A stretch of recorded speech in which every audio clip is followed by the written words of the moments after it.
Hello, everyone, and thank you for joining the Lynn Public Library's virtual story time in honor of Dr. Martin Luther King Jr. We have some noteworthy community leaders here with us today to share a story with you. We will be reading Who Was Martin Luther King Jr. by Elizabeth Kaiser. I am now going to allow each individual 2 minutes to introduce themselves and express their views on the importance of diversity, starting with the mayor of Lynn, Thomas Mcgee. Thank you, Nicole, and I'm very glad to be here and be part of this book reading. I'm the mayor of Lynn. I've just finished my 3 years as mayor. Lived in Lynn all my life. I love this city and I love what it stands for, and I'm glad to be a part of this. I'd just like to make a couple comments about Martin Luther King and I think what his life stood for and what's important to take from that. I think an important aspect of celebrating Dr. Martin Luther King's life involves understanding the importance of diversity and the value of our differences that we bring to the world. When we take time to explore those differences, we find that while we may come from different upbringings and backgrounds, religions, we have a lot more in common than we may have anticipated. Diversity and inclusion go beyond race, religion, gender, and physical abilities. It's also about accepting and valuing the characteristics that make us different. A diverse set of people and opinions allows us to explore new perspectives, new ways of thinking, and results in great innovation and progress. Again, I'm glad to be here tonight. Thank you, Mayor Mcgee. We're going to move now to Senator Crighton. Thank you, Nicole, and thank you everyone who's put this together and my esteemed panel here. It's an honor to be a part of this event, and thinking and reflecting on diversity over the holiday, but also just generally. I always think back to my 4th grade teacher at Lincoln Thompson Schools, and there were so many teachers in Lynn throughout my time in Lynn Public Schools that taught us so much. And Miss Nishin, who was my 4th grade teacher, who sadly her husband just passed away a few days ago to COVID, so my heart goes out to her. But she said to our class one day, and we had a very diverse classroom, kids from all over the world, and she said the diversity we have in this classroom it's not like that in other communities, and we are a melting pot here in Lynn, and that one day is going to help us come together. And it was at the time, you don't remember too many things from 4th grade, but that one will always stand out, and I still stay in touch with her, and that's something special coming from Lynn, certainly our pride and our diversity. And then just on Dr. Martin Luther King Jr., my son's getting to that age now where he's very curious. So yesterday we had, we drew some pictures of the I Have a Dream speech, and we were talking about it. And talking about race with him is always, it's pretty informative in that, a child just sees it in such a different way. So we watched the speech, and when Dr. King was talking about little white children, little black children coming together and playing, like his just question afterwards is why. When I tried to explain to him, well, white people still to this day don't always treat black and brown people the same, and just going through it in every time. And he asked why for everything, but in this one, he's just, as a kid that's also in a very diverse classroom and plays with kids from all over the world every day, like he just doesn't get it. And kind of that innocence for me of just like, there is hope with the upcoming generations that we can change this, if we teach them and if we come together, bring all races together at every point in someone's life. So it's an honor to be here, and I look forward to reading this book to him. I have to pick it up at the library soon. Thank you, Senator Crighton. We're moving on to Brigadier General Andrea Gayle-Bennett. Hi, thank you so much for having me. It is really an honor to be able to participate in this event. As Nicole said, I'm Andrea Gayle-Bennett. I moved to Lynn almost 40 years ago after college, and actually joined the Army National Guard, Massachusetts Army National Guard, and served them for several decades. And I'm proud of that service. And in service to our veterans, I'm actually the commander of the Lynn Swampscott Disabled American Veterans, and try to serve the community in that way.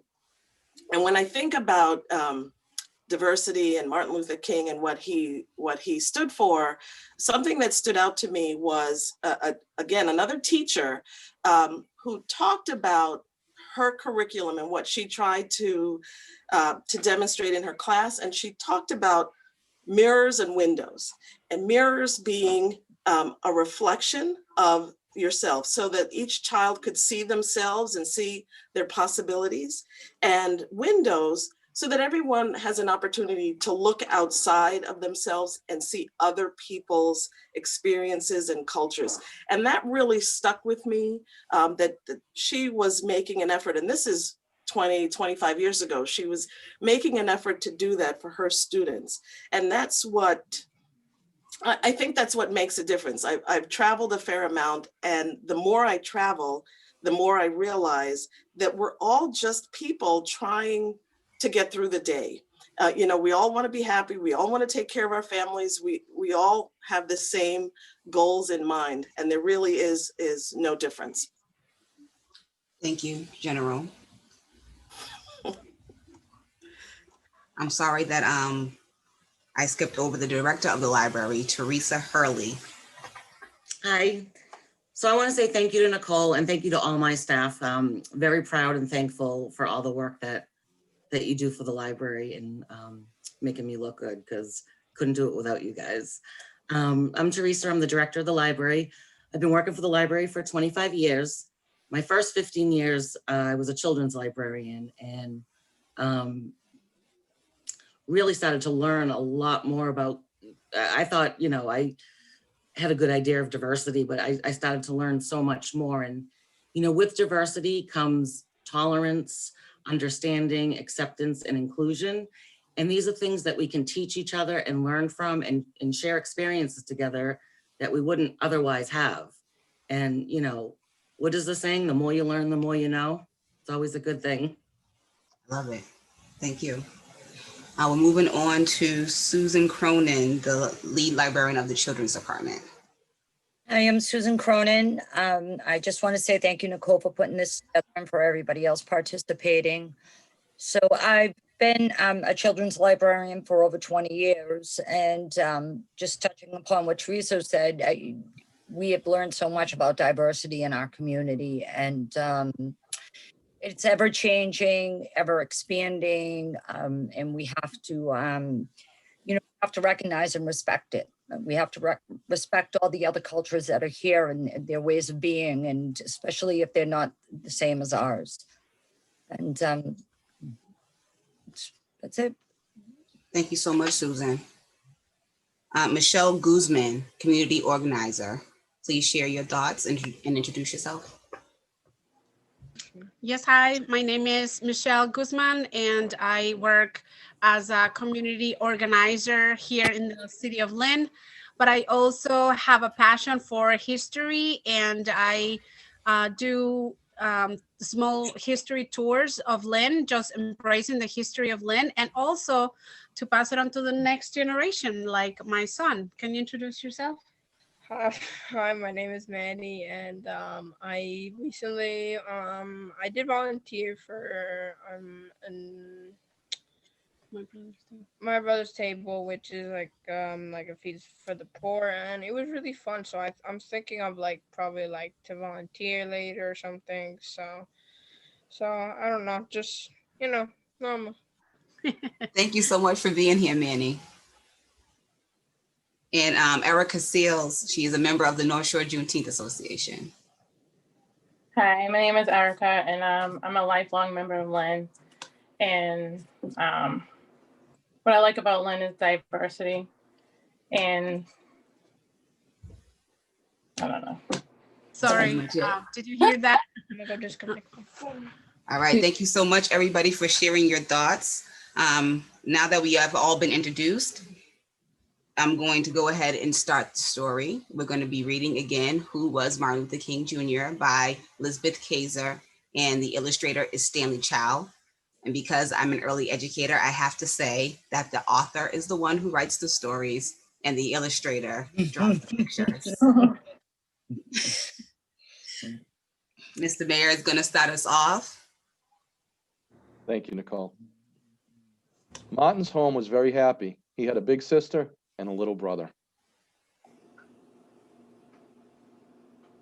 Senator Crighton, you're on mute. A father and a mother, and they were all kind to one another. Martin was filled with love. Martin also liked being at church. He learned to get along with everyone there and made many friends. Martin was filled with kindness.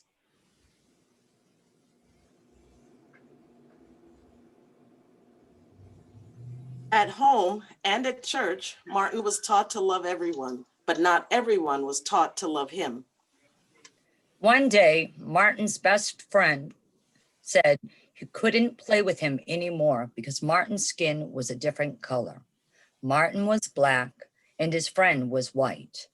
In Martin's city and in many other places, Black people were treated unfairly.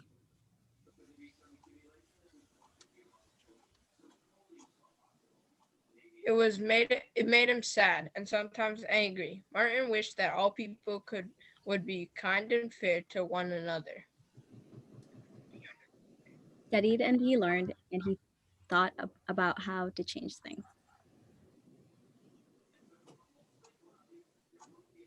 When Martin grew up, he became a reverend and an activist. He was a leader in his community. When he spoke, his words came from his big, strong heart and filled people up with love and kindness.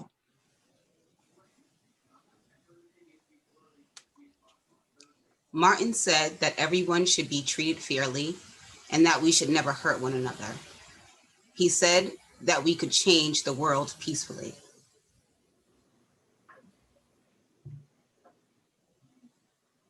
Mr. Mayor? Not everyone wanted things to change, but lots and lots of people agreed with Martin. Martin showed them that they could be brave and peaceful, even when they felt scared or angry. Together they worked to show everyone else that things needed to change. One day, Martin gave a very big speech about his dream of freedom and justice for all. Many people were there to listen. Others watched him on TV. The world still remembers what he said. I have a dream that one day we will stand up for freedom together. All of God's children will be able to join hands and sing, free at last, free at last. Thank God Almighty, we are free at last. Every year, we celebrate Martin's birthday to remember what he did. He filled people's hearts. He worked hard for change. He made the world more fair. And he did it all because he loved people.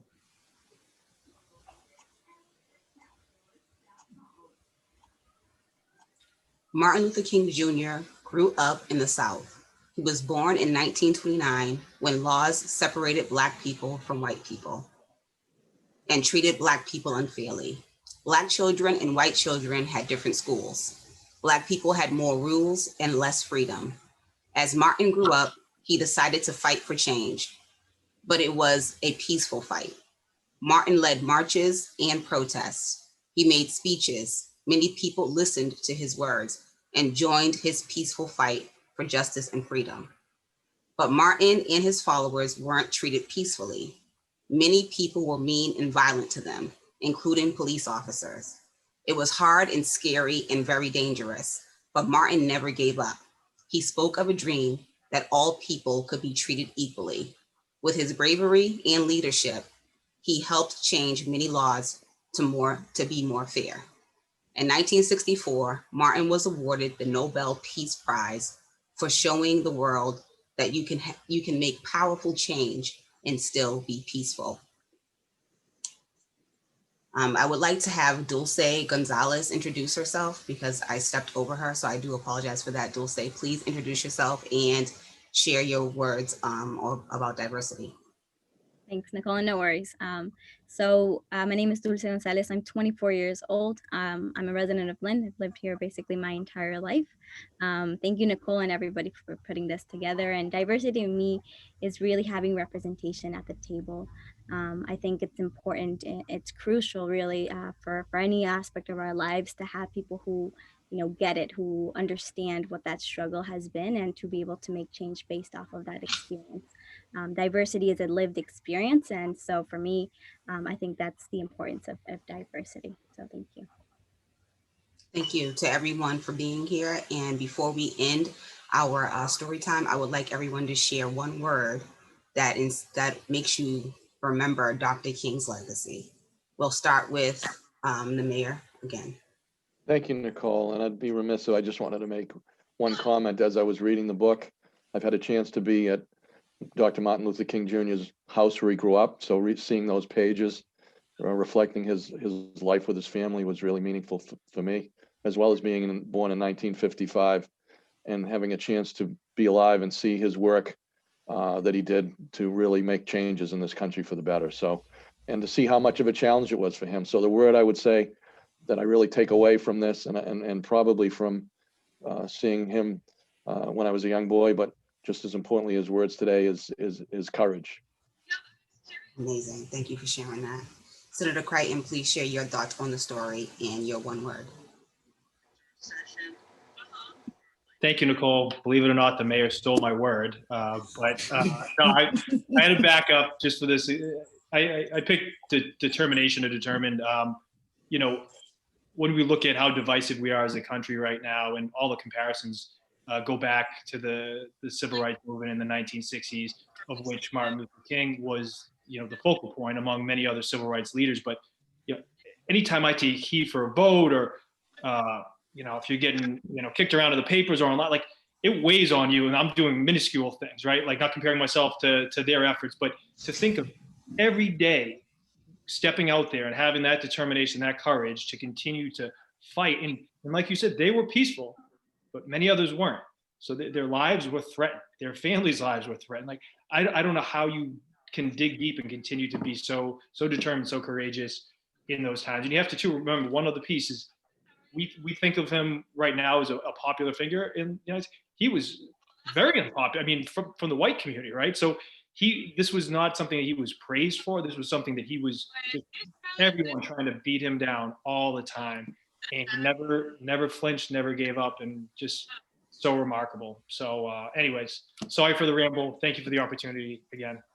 Thank you for sharing, because we are rewarded with a lot of his hard work right now today that he's not, you know, seeing the fruits of, but, you know, we are seeing the fruits, and that's what he would have wanted. We move into the director of the library, Theresa Hurley. Share your thoughts about the book and your one word. Well, Senator Crichton's remarks lead me to the word that I think of, and that's fortitude, where you just fight in the face of adversity and you keep going and you keep going because it's the right thing to do. Thank you. Brigadier General Andrea Gayle-Bennett. Hi. So, you know, Dulce said a word that really struck with me, and that was representation. And when I think about the fact that I was born in 1957, and so in my lifetime, Black people did not have the right to vote. The Civil Rights Act had not been enacted yet. So in my lifetime, we've gone from not being represented to being represented. And so that's pretty powerful for me. Thank you, General. We're going to move now to Susan. My word is hope, and that is hope that we continue on this journey together, community, as a country, and as a world, and that, you know, that we recognize and respect diversity. Thank you. I think someone has a television playing. If you can please everybody mute yourselves, except for Michelle, because it's Michelle's turn and Manny's turn to share their thoughts about the book and their one word. Being born, I was born here in the United States, but I grew up in another country. So I had to go to school to learn about this, but through my life of organizing, I have known and experienced the benefits of his legacy. And he is one of the inspirations of why I do what I do. And for me, the word that I have, it will be peaceful, that all the things that he did, even though, you know, people were hitting them and doing all kinds of things, he chose to be peaceful. And Manny has another word. And I'd like to say how I'd like to, I think the book, like, in one word, I guess, would be brave. And also, she does not know Jackie Robinson. I'm like, what? And then we went went to PBS and I literally forcefully made her watch Jackie Robinson. But unluckily, she fell asleep. Aw. Well, thank you for sharing that information with her, Manny. Everybody needs to know that information. You're absolutely right. That's important. to know our history. So I am That's actually right. learning from him. So Yes, definitely. that's what our kids are good for. Our kids are good for that. They teach us. We think we're always teaching them, but they're teaching us a great deal as well. Correct. Thank you. Dulce, please share your one word and a little bit of what you thought about the story. Thank you. I think the word that I would choose is unity. I think one of the biggest things that growing up, I learned from MLK and I still carry with me every day is the power that we can make as people if we unite. You know, that's where real change comes through. And it's something that I always kept close to my heart. And it's something that I remembered as we read this book, right? Like, it wasn't easy for him. It wasn't easy for everybody who was writing, fighting in the civil rights movement, but they got it done because they were united as a front, as a force. And that's really something that has empowered me in my life. So I'd say that's the word that I'd choose, unity. Thank you, Dulce. Erica, would you like to share one word? Oh, you're on mute. I take from the story that he was very brave and determination. Thank you, Erica. And I would like to thank everybody for reading with us tonight and for joining the Lynn Public Library for this virtual honoring of Dr. Martin Luther King Jr. Thank you so much for being here. And my one word is inspired. I'm inspired by everybody being here today, and I'm always inspired by Dr. Martin Luther King Jr. So thank you, everybody. Have a good night. We're inspired by you. Thank you. Yes, we are. Good work. Thank you. Thank you Good all. night.